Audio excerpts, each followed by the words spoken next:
After Rome and Jerusalem, it's one of the most popular destinations for pilgrimages in the world, and one of the most mysterious places in Christianity. It is in this Pyrenean grotto that the Virgin is said to have appeared in person to the young peasant Bernadette Soubirous in the middle of the 19th century. She does not call it by a name. She's afraid to name it, which suggests that she perhaps thinks it might be a fairy. A grotto in which miracles have been said to have taken place. She felt compelled to go to the grotto, and the moment she puts her hand into the water, it fully regains its agility. Lourdes is such a holy place that it has become one of the major sanctuaries in Europe, attracting millions of pilgrims from all over the world. Pilgrimages to Lourdes will develop globally with the appearance of railways, and this will radically change the history of pilgrimages in the West.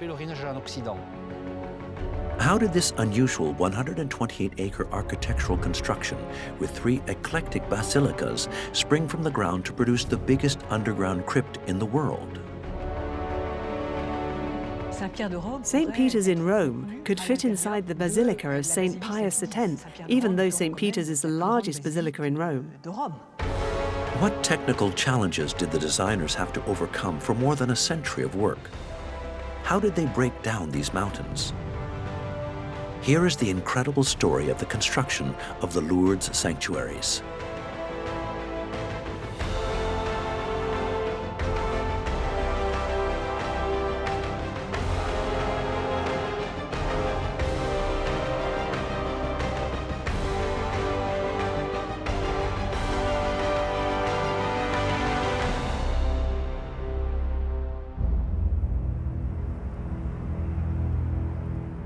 In the Pyrenees Mountains, a few miles from the French-Spanish border, thousands of worshippers take part in a procession in honor of the Virgin Mary. At the heart of this incredible megastructure to God, the sanctuaries of Lourdes. An immense 128-acre space, which counts no less than 3 basilicas.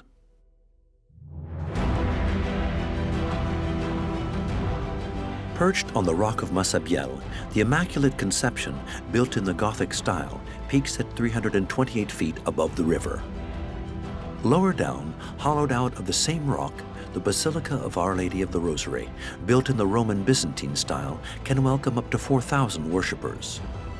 Its parvis, inspired by St. Peter's in Rome, can welcome 40,000 more. To the east, buried 32 feet below the surface, the Basilica of St. Pius X has the capacity for 20,000 pilgrims. With a length of 655 feet and a width of 265 feet, it's the biggest crypt ever built in the world. A sanctuary entirely built around a grotto.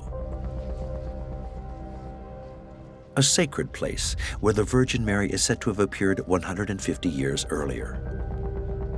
The grotto is really the heart of the sanctuary. The pilgrims themselves bear witness to the fact that there's a kind of allure to the grotto. And for good reason, as it's here that the Mother of God is said to have revealed the existence of a spring with extraordinary properties. Water which would be the origin of 70 unexplained healings. It's true that the water attracts a lot of sick pilgrims hoping for a cure. Therefore, at Lourdes, you come to the source, you come to the grotto, you come to drink this water, quite simply because it's the Virgin Mary who gave us this water. Therefore, it feeds hope into the hearts of pilgrims in a very, very big way. Catholics believe so strongly in Lourdes that it attracts millions of sick and dying pilgrims each year. Lourdes, a unique place, therefore, whose story begins in the biting cold winter of 1858.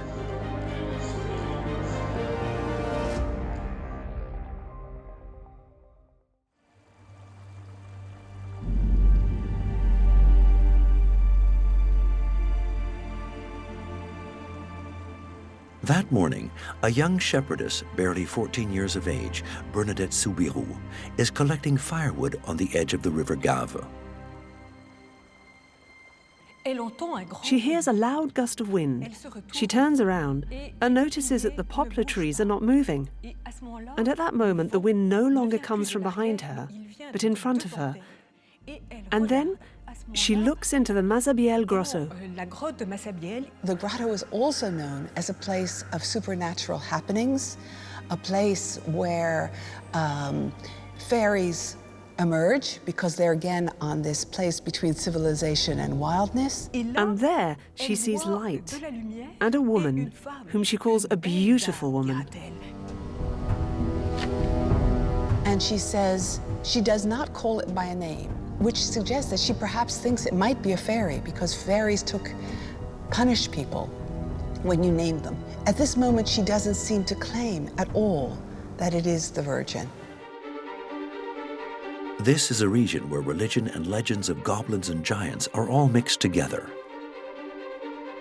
The apparition, with the appearance of a fairy that Bernadette will from now on name Aquero, which means that in patois, asks her to come back to the grotto every day for the next 2 weeks. On the 13th apparition, she assigns Bernadette a task: to deliver a mysterious message to Abbot Peyramal, the village priest. And Bernadette is small, young, and frail, and he is a colossus of a man in the prime of his life. And Bernadette, with unbelievable self-assurance, gives Father Peyramal this message: tell the priests to build a chapel here, and tell people to come in procession. So a chapel will have to be built near the Massabielle grotto. But the rock which overhangs the grotto is 89 feet tall, and the surface is irregular. The only access is via a narrow track nicknamed Breakneck Path. The crevices in the rock weaken it and lower it down. Plus, the River Gave makes the ground spongy and prone to flooding. The request of the apparition seems impossible to meet. So, to start with, you want me to organize a procession and build a chapel for a lady who hasn't even said her name? Plus, at the time, it's the regime of the Second Empire, so this needs authorization from the state. The state will never give authorization for that.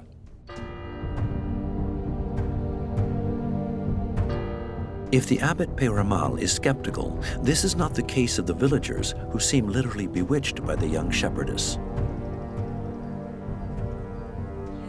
From now on, they will be in their hundreds, and then thousands, accompanying her to each of the apparitions.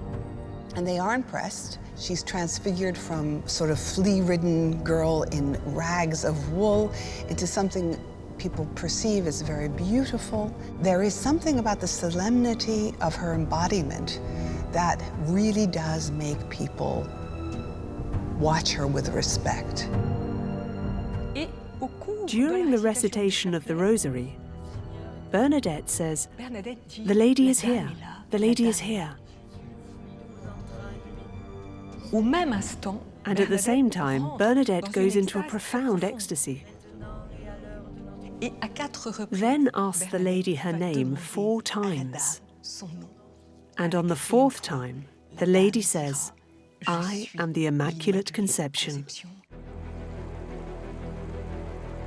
On the way home, Bernadette, scared of forgetting, repeats to herself this strange string of words that she doesn't know.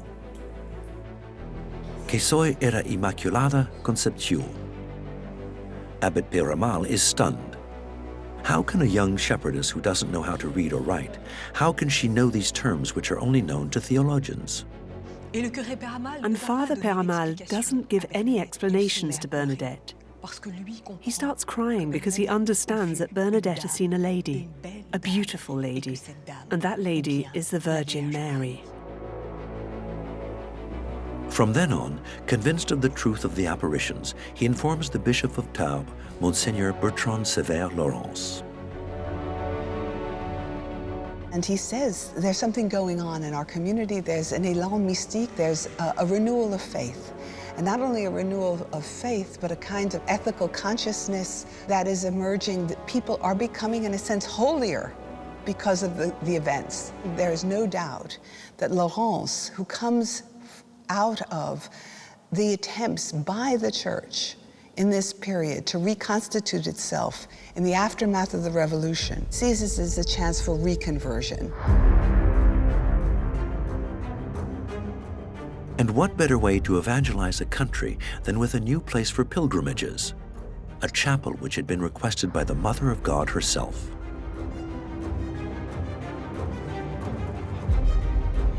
The bishop believes that the future edifice should be dedicated to the Immaculate Conception, whose worship was proclaimed 4 years earlier in 1854 by Pope Pius IX. But that it becomes dogma is very important because it is the ultimate miracle of faith. Mary is not just giving birth as a virgin, she is also conceived herself without sin. And Pius is concerned to multiply these miracles of faith in contrast to what he sees as the errors, which are rationalism, liberalism, scientism. But the bishop is careful because the infatuation with Bernadette could dwindle at any moment. Recognizing the apparitions too early could put him in an awkward position vis-à-vis the church. It's therefore with great discretion that he meets an architect known for his devotion and his great piety. Hippolyte Durand is the architect who is approached. He is a diocesan architect. Hippolyte Durand was involved in a new movement which veered towards recapturing the Middle Ages by searching for examples in the great cathedrals, and who would like to restore Christian faith through architecture.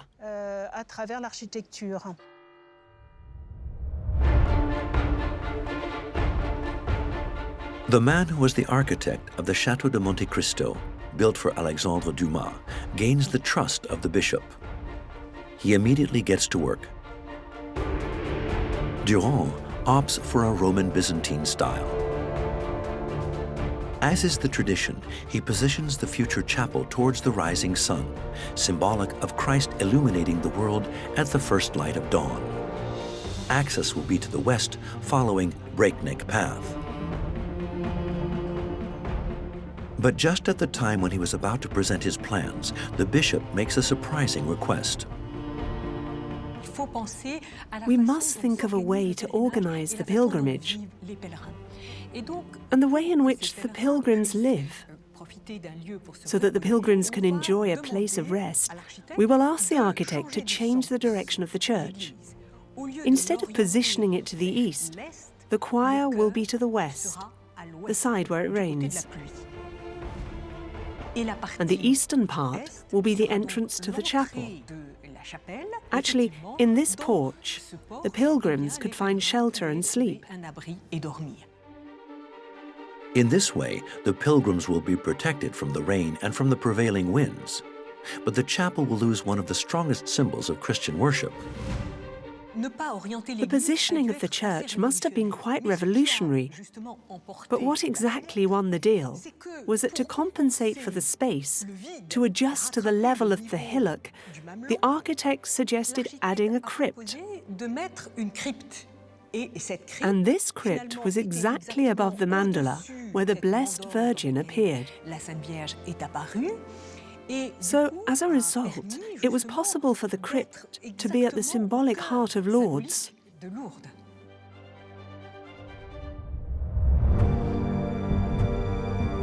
On the 18th of January 1862, the bishop signed an official declaration recognizing the reality of the apparitions. To comply with the wishes of the Blessed Virgin, we suggest building a sanctuary on the grounds of the grotto. Works will be fully funded by donations from worshippers.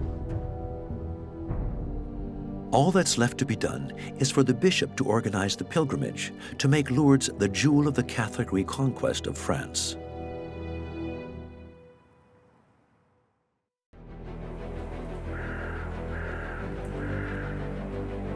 On the 13th of October 1862, early in the morning, a huge explosion resonates on the Espelugas mountain.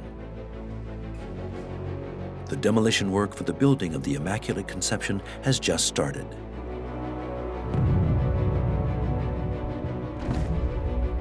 Abbot Peramal is enthusiastic. It's a pleasure to see the rock smashed to smithereens in the exploding mines. On the other side of the Pyrenees, where the echoes must carry these detonations, they must think there are terrible battles going on. There was a rocky outcrop in the middle of the ground, and so before starting work, they had to blow this up to try and level the ground a bit. It was a huge task, especially as they had to make sure when working above the grotto not to disrupt the ground too much, which could weaken it. It's really an important element in the construction of the sanctuaries. So for all the work that was done, major precautions were taken. At the same time, the architect Hippolyte Durand is putting the finishing touches to his new project. The chapel will be neo-Gothic in style. It will be 167 feet in length, 69 feet wide, and 62 feet high. The spire will be 305 feet high above the Gave. To bear the weight of such a mass of stone, powerful 7 feet thick and 65 feet tall walls will be supported by 7 powerful buttresses and connected to the rock by chains fixed to it. The grotto will be left in its original state. The idea to keep the grotto as untouched as possible is still an idea that appeals to everyone. We wanted it as close as possible to how Bernadette experienced it. We placed the statue of the Virgin exactly where Bernadette saw her, to give a visual idea of how the grotto was at the time, and to keep this image as a strong image of Lourdes. In the month of August 1863, the work on the support walls is finished. It cost 300,000 francs, a fortune at the time. It's necessary to quickly launch another appeal for donations. And for that, the bishop can count on the notoriety of the pilgrimage, and especially on the spring revealed by Bernadette 5 years earlier during the 9th apparition.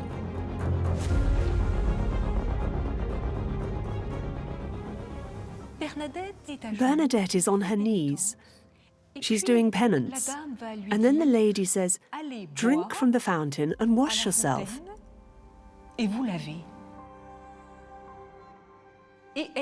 And she shows her a place under the rock. And she scratches at the ground with her hands, and it feels moist. A spring coming from nowhere, emanating from the depths of the earth. For the hundreds of witnesses present that day, there was no doubt. This water can only be a divine gift.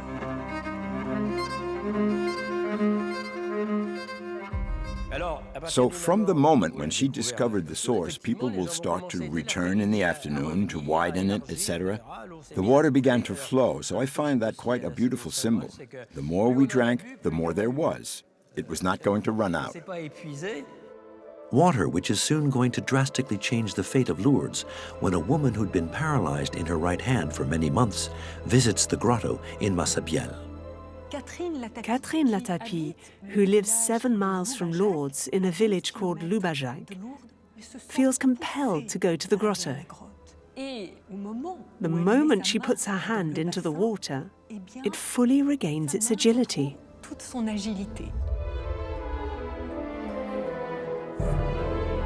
Miracle or not, in the months which follow, there will be dozens who attest to having benefited from inexplicable healing.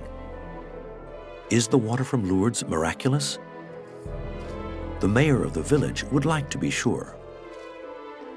The mayor is deeply moved and understands very quickly that maybe Bernadette has just discovered a thermal spring. And it's for that reason that the town hall gets the water analyzed. At first, by a pharmacist who also understands what's at stake and whose analysis may be a bit biased, and he suggests that it is, in fact, thermal water. But a second analysis confirms the reality, that the Massabielle water is normal for that part of the Pyrenees.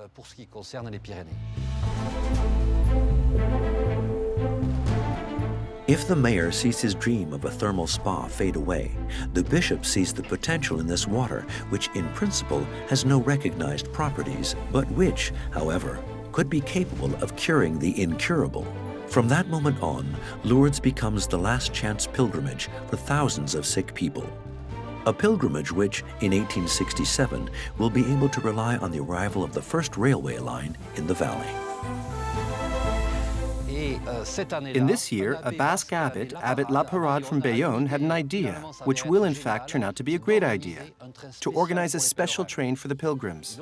So the railways will organize the transport for the sick. From then on, the pilgrimage to Lourdes will develop on a European level, then global, with the advent of the railways.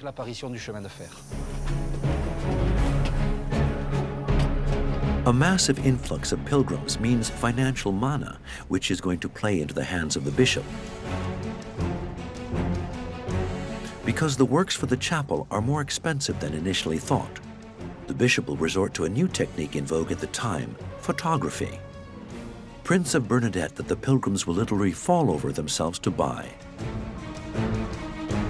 These photographs were staged, which show at moments her grief and annoyance at being pushed to reproduce for the camera a certain vision of her spirituality and her trances. It's a means of propaganda, yes, that's clear. Bernadette will say, I'm being sold for so much? Oh, if that's what I'm worth, well.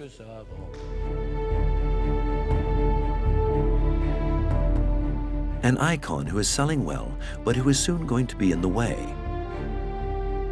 During the inauguration of the crypt, the young woman is a guest of the festivities, but the bishop wants, at all costs, to avoid her being the star.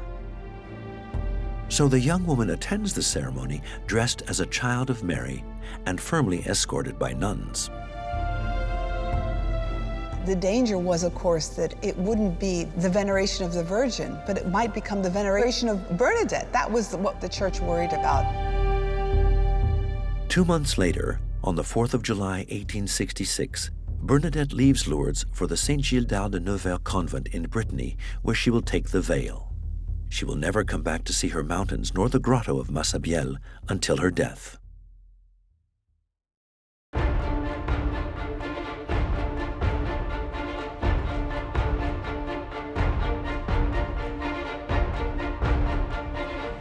On the site, the works advance at the rhythm that the funds are collected and is dependent on the capricious weather. Luckily, Hippolyte Durand can rely on one advantage which will gain him several precious months: the many quarries present around the village. Lourdes is a town of stonecutters, and at the moment of the apparitions, there are roughly 200 families who make a living from working with stone. Lourdes is stone, marble, and slate. It is these same workers, these same stonecutters, who will be hired to build the Basilica of the Immaculate Conception. The stones are carried by carts and come from the town where the pilgrims who want to go to the grotto are already numerous. They use the same path. So with all these people in the same place, they have to make sure there are no accidents, no carts overturning on the pilgrims. A narrow space which forces Hippolyte Durand to make certain concessions regarding the plan of the chapel. He couldn't really adapt the Gothic architectural plan to the location. He had to adapt to the land. So for that reason, he couldn't build a transept, nor could he make large flying buttresses to strengthen these archways. These buttresses are usually present in Gothic churches and counterbalance the weight that the archways exert on the walls. An omission which, in the long run, could have proved catastrophic for the solidity of the building. But the architect is going to have an ingenious idea. He installed lateral chapels along the nave, which are linked with each other, and which also allowed for the creation of a sort of ambulatory. From these chapels, we can see that the walls are relatively large because it's these which play the role of buttresses. Thanks to his ingenuity, Hippolyte Durand achieved the feat of building a church that can accommodate 1,000 worshippers on a steep, narrow, rocky outcrop.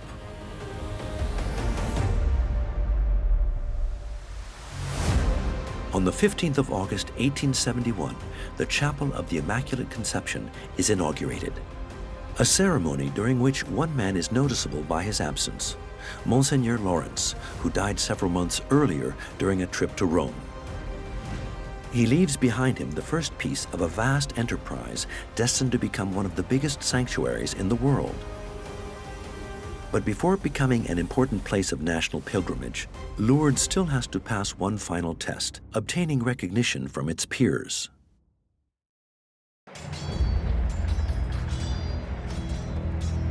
One year earlier, in 1870, chaos takes over the country as Prussia inflicts a stinging defeat on the French army, causing the fall of Napoleon III and the Second Empire. France is humiliated. For the majority of French Catholics and those close to the monarchists, it's no coincidence. Many Catholics believed this notion that France was the eldest daughter of the Catholic Church, and that once it deviated from that mission, then this was when things started to go wrong. They had to engage in acts of repentance and move back to a vision of France that they thought had been lost, certainly since the Revolution of 1789. At Lourdes, a priest, Abbé Chocarne, is going to have a revelation. A plan which could have been whispered to him by God himself to redeem the sins of France. He is celebrating Mass in the Chapel of the Immaculate Conception, and there, during Mass, he is distracted. He understood that the Virgin summons the sick to Lourdes. But who is sick? France is sick. How else to interest the Virgin in the fate of France, if not by doing what she asks for? And what does she ask for? For processions, joining together at Lourdes, all the Marian sanctuaries in France. Through the sanctuaries dedicated to the Virgin Mary, it's the entire nation who will do penance. A pilgrimage which they hope will have at least 10,000 participants. In the village, the 4,000 inhabitants get involved in offering lodgings and shelter. Above all, the sanctuary, from now on, can count on a true army of pious and devout women to welcome the sick. There is no way that we can understand the Lourdes phenomenon without coming to grips with the role of women in promoting these kinds of devotions. So what you get is an increasingly woman's institution, still run by men, and still within a very patriarchal mold, because the men, of course, are still running the show. On the 5th of October, 1872, a human tide descends on the Pyrenean city. In 3 days, 120,000 hosts are consecrated. Representatives of 300 sanctuaries march with 320 banners. There is an enormous amount of people. We will count 70,000 people on the day of the march. Lourdes, for most of the period that it's in operation, can mobilize larger crowds than any labor movement on the left. So we exceeded everything we thought possible. Since then, the pilgrimage has become national. Delegations from all the French dioceses will come to Lourdes each year. So the entire country will be devoted to the Virgin Mary. Strengthened by its success, the Basilica receives grace from Pope Pius IX, who raises the status of the Chapel of the Immaculate Conception to the rank of minor basilica. From now on, nothing can stop the incredible ascension of this Pyrenean city. The town will be transformed by the Lourdes pilgrimage, as Lourdes will devote itself to welcoming pilgrims. So how does this work at the beginning? The people of Lourdes see all these people arriving, so they begin opening boarding houses, and then the first hotels arrive, so that soon all the left bank of the Gave will become a hotel zone.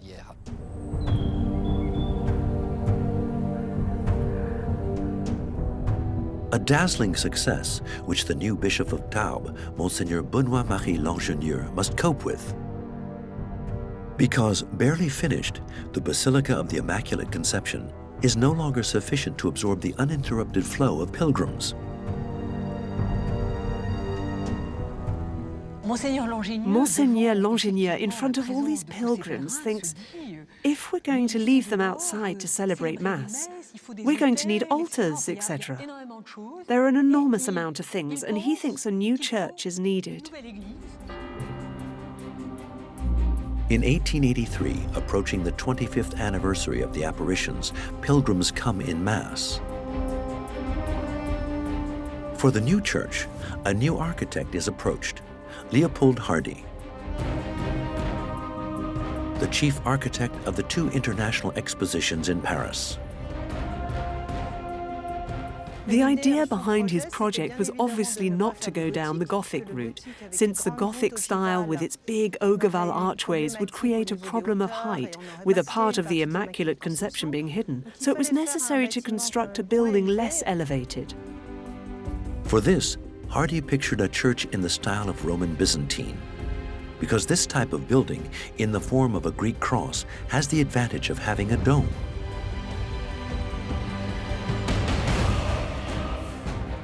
Seated on 4 enormous pillars, it will give enough space to welcome 4,000 pilgrims, but above all, it will allow him to limit its height to 43 feet.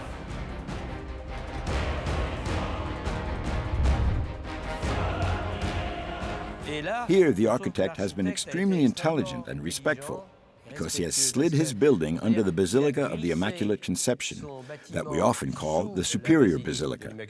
So you have the impression that it's only one building, or if you approach it, you have the feeling that the Basilica of Our Lady of the Rosary serves as a pedestal, as support for the Basilica above. On each side, gigantic arcades will support ramps that will rise to the Superior Basilica. With a gentle slope of 4 inches per yard, they will facilitate the pilgrimage. They encircle a vast parvis of 427 by 279 feet, in which 40,000 people can assemble, enough for the sanctuaries to realize their ambitions for decades.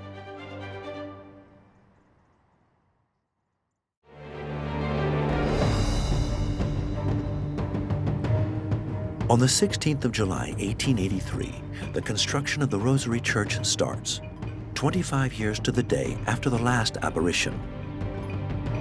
But the first trenches are barely dug when Leopold Hardy is urgently called to the building site. There was a canal, the Merlas Canal, which passed just below. And there was also the water from the Gave, so the ground was quite porous at that place and quite humid, resulting in the entire foundations being submerged underwater. So they had to drain it to extract all the water that was there in order to construct a relatively sound edifice. And that's not the end of Hardy's problems. To clear the space necessary for this future edifice, 353,000 cubic feet of rock was taken from the mountain with large explosive reinforcements. The new basilica will literally be built into the rock. But water flowing from the top of the mountain to the valley could endanger the walls of the basilica in the long term. The architect will have a clever idea. Isolate the building from the rock with the help of a separation gallery.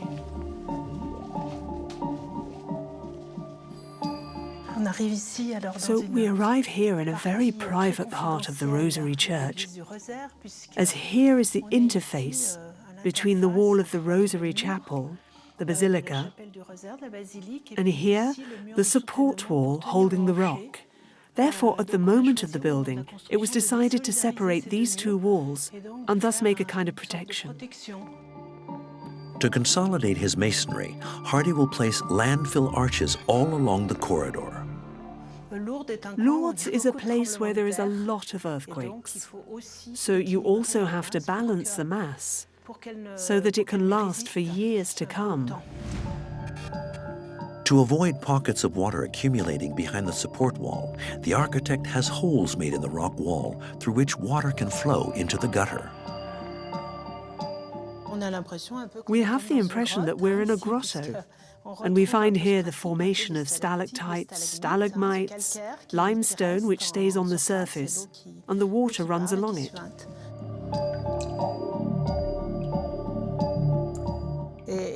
And therefore in Lourdes, we can see water in all its forms.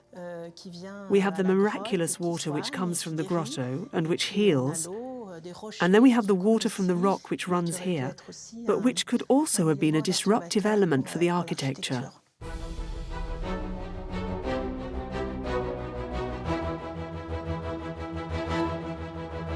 "6 years is enough time to finish the structural work. Now, all that is left is the interior design. The church will be devoted to the Rosary, a prayer ritual dedicated to the Virgin Mary. It will comprise 15 chapels, each one decorated with one of the 15 mysteries of faith. A life-size summary of the Gospel. We wanted this basilica to illustrate the Rosary prayer, as if the basilica itself was, in a way, a huge rosary. The Basilica of Our Lady of the Rosary is a type of instruction for the pilgrims. And so, through the images, it's always the will of the Church to be able to, and today it's very fashionable, to be able to evangelize. A handy tool for converting souls. It remains to find a material capable of resisting the extreme climatic conditions of the valley. By chance, a technique as old as Herod has just been brought up to date: mosaic. The advantage of mosaic compared to paint is that it's more durable, and once it's placed, as long as there's no disturbance in the stability of the wall, it will never move. If you think of the mosaics in Rome or Pompeii, they're still there and in perfect condition. The execution of this decoration will be supervised by Domenico Facchina, the most famous mosaicist in France, because this man has developed a revolutionary laying technique. Instead of posing the tesseras one by one on the wall, as you do traditionally, the designs are put together on a base in the workshop. These are then stuck on the wall in reverse. The execution time is thus considerably reduced. In this way, the 15 chapels will be covered in 16,000 square feet of mosaics for a total cost of 450,000 francs, which is the equivalent of 1.8 million euros, an incredible fortune. If France gave, I was going to say, the majority of the money for the construction of the Basilica of the Immaculate Conception, it's now the whole world which will participate in the construction of the Basilica of Our Lady of the Rosary. In less than 3 decades, the Lourdes sanctuaries have become very profitable. The walls of the chapels are covered, bit by bit, in thousands of marble plaques, testimony to the extraordinary healing and donations in hard currency.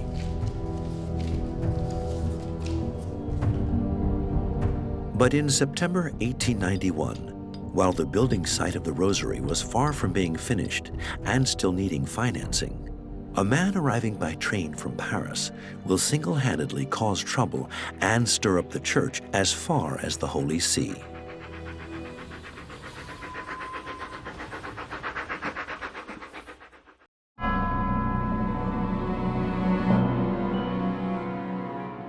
At the beginning of autumn, Émile Zola, the famous author of Germinal and the Beast Within, discovers the city of Lourdes for the first time, attracted by the innumerable miracles supposedly taking place there. A distinguished guest for whom the sanctuaries roll out the red carpet. Zola comes with the national pilgrimage and will want to see the sick and to witness medical consultations. He sees the returning Clémentine Trouvé, who was cured in the national pilgrimage of 1891. They have a belief that they will convert him. Zola does not believe in the apparitions for 1 second, nor the cures. In August 1894, the writer publishes Lourdes, an incendiary novel accusing the Church of making substantial profits at the expense of the sick. In barely 2 months, the book becomes a bestseller. The writing of his book, dedicated to Lourdes, will be poorly received by the Catholics, who will feel humiliated. He says that Bernadette had experienced hallucinations. His book is a combat weapon. He's basically saying, they are liars, they are hypocrites, they are thieves. The matter reaches the Holy See, who is worried. The book is forbidden by the Congregation of the Index, who pose a ban absolutely prohibiting Christians to read it. And they are afraid that there's a persuasive power in Zola's prose that might actually probably affect Catholics and undermine their faith. After that you see the multiplication of caricatures in the Catholic press of Zola as a kind of demonic person. Finally, the counter-propaganda works. Donations continue to roll in. Zola will not bring down the work on the Rosary. Ironically, the sanctuaries will even find a way of using the novelist to give the chapel its final touch. To do penance, to ask forgiveness for what Zola has written, the Bishop of Lourdes will ask the population to donate money for the organs for the Basilica of Our Lady of the Rosary in compensation.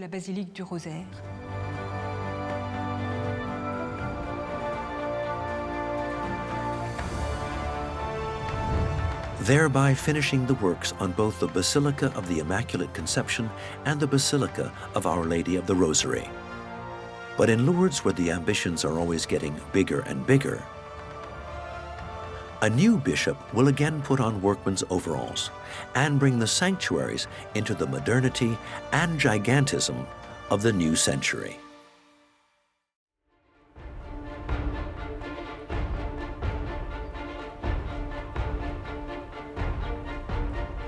In 1953, the new Bishop of Tarbes, Monseigneur Théas, faces a daunting challenge: the organization of the Centennial of the Apparitions, an event which will be attended by 5 million pilgrims.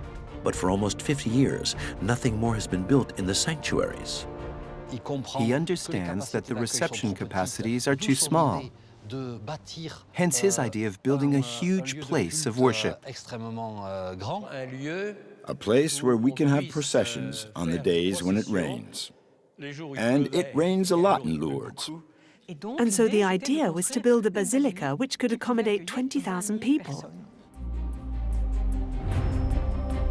But an edifice capable of offering such a capacity would be impossible to build to classical architectural standards for a reasonable sum. The solution will come from Rome, where Pope Pius XII has recently undertaken a profound liturgical reform. It just so happens that Pius XII had just published an apostolic letter called Mediator Dei, where he mentions contemporary art.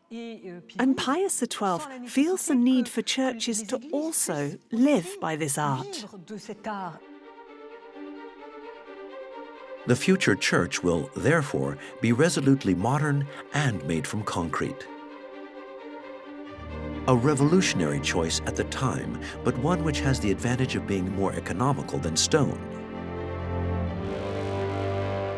An architect is approached, Pierre Vago, because this man, a big fan of Le Corbusier, is the founder of a prestigious journal on contemporary architecture. He will explain to Monseigneur Théas that if he envisages a superstructure with 20,000 seats, it will completely obscure the chapel of the Immaculate Conception. We would have had a type of colossal hangar, enormous, which would have completely dwarfed the entire site of the grotto. So it would be better to put the church underground. The future edifice will be buried under the vast meadow which borders the Gave. It will be constrained to the south by the road, which runs along the sanctuaries, and to the north by the path which links the Crowned Virgin with St. Michael's Gate.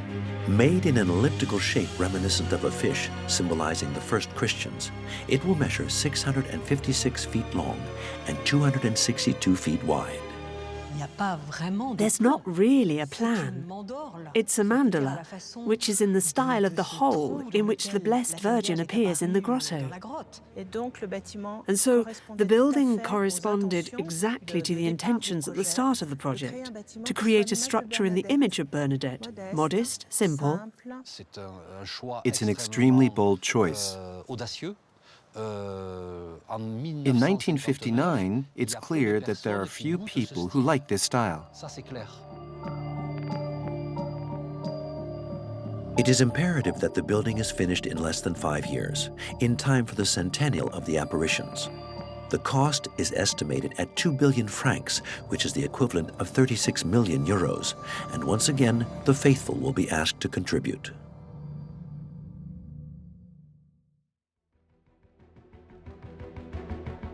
In December 1955, after the bishop has validated the plans, a problem needs to be solved: the roof of the future edifice. The engineers suggest a vast crypt supported by pillars, an idea which is not approved by Pierre Vago, who wants the building as stripped back as possible. So he contacts Eugène Fraissinet, inventor of a new revolutionary method of construction, pre-stressed concrete. A technique which permits the building of long concrete archways without intermediate support. Fraissinet created an immense hall without any pillars inside this huge volume. Everything is completely liberated by the fact that we have these big, pre-stressed concrete structures which can completely absorb the space. 2 series of 58 semi-arches resting on a long central beam will support the roof. First, the concrete is poured into a formwork. Then, steel cables are slid in a sheath placed in the lower part of the beam.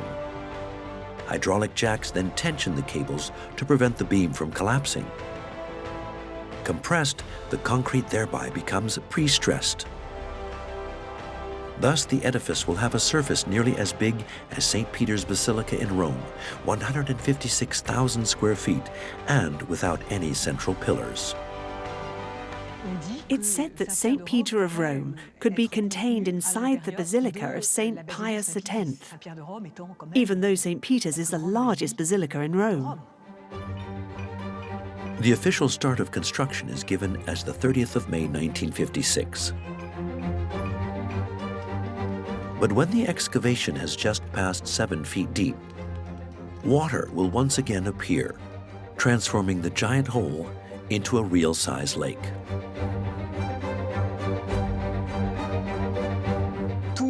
All the priests who were coming noted this space filled with water. And this water worried them. They said, what does it mean? We won't be able to build on it, etc. At the same time, Monseigneur Théas received the first invoices, which add up to 300 million francs. But the funding only managed to raise a few dozen. A wind of panic blows on the French episcopate and becomes a national affair. The bills were arriving for Monseigneur Théas, who needed to pay them. And he had no money to pay the companies who were doing the work. And the best had been chosen. So there came a time when effectively the bishop said, well, we have to stop everything. They raised the question of filling that hole back in. They were going to fill it in. An order validated by the Holy See itself. Desperate, the bishop turned to the Virgin. However, the miracle is going to come from his construction manager. It's Campenon Bernard who tells him, you must obey. So you have to stop the works, but I'm continuing.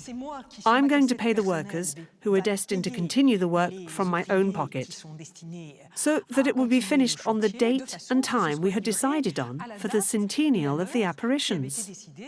And if Campan-en-Bernard hadn't done that, I don't think we would ever have had the Basilica of St. Pius X.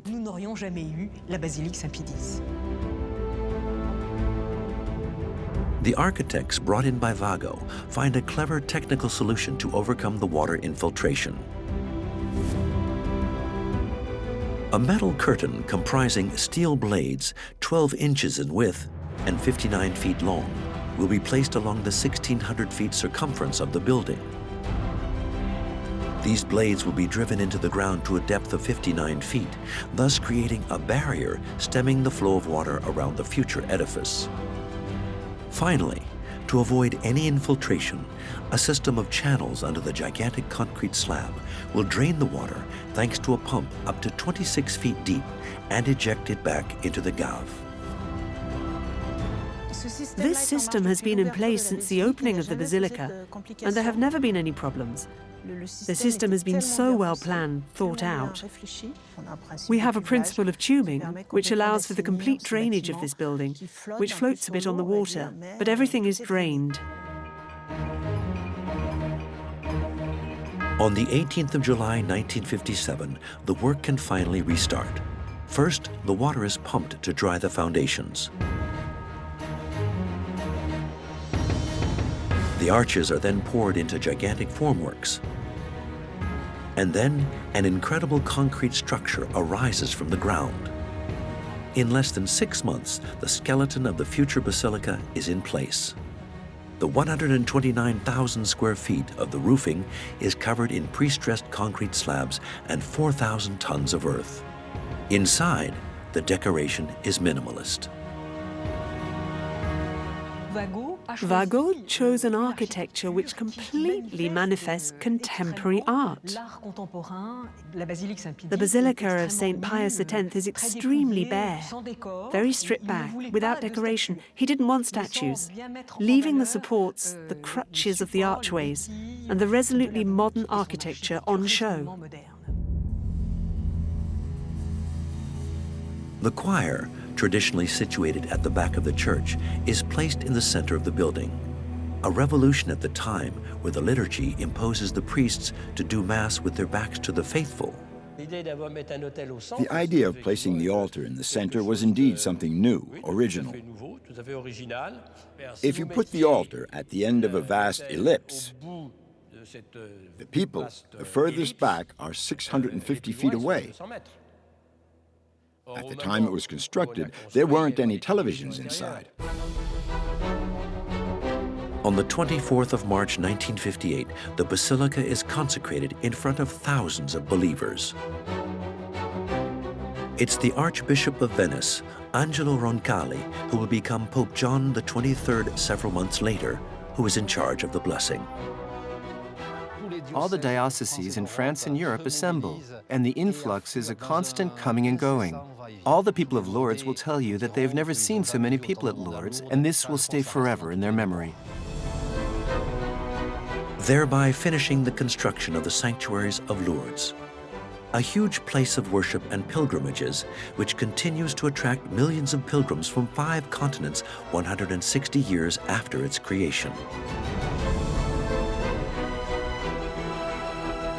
Each attracted by an indelible faith in the miracles and the singular story of a young shepherdess who has since become one of the most worshipped saints in the world.